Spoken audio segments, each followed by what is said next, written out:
రేపు పిఠాపురం అసెంబ్లీ స్థానానికి పవన్ కళ్యాణ్ నామినేషన్. అమరావతి ఆంధ్రప్రదేశ్ ఎన్నికల నేపథ్యంలో జనసేన అధినేత పవన్ కళ్యాణ్ నామినేషన్ వేసేందుకు సిద్ధమవుతున్నారు. పవన్ కళ్యాణ్ ఈ నెల 23న పిఠాపురం అసెంబ్లీ స్థానానికి నామినేషన్ దాఖలు చేయనున్నారని ఆ పార్టీ నియోజకవర్గ ఎన్నికల కమిటీ సమన్వయకర్త మర్రెడ్డి శ్రీనివాస్ తెలిపారు.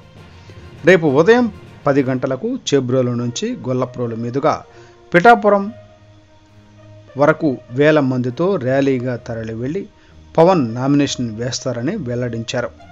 అదే రోజు సాయంత్రం ఉప్పాడలోని ప్రధాన కూడలిలో భారీ బహిరంగ సభలో పవన్ కళ్యాణ్ ప్రసంగించనున్నారని తెలిపారు.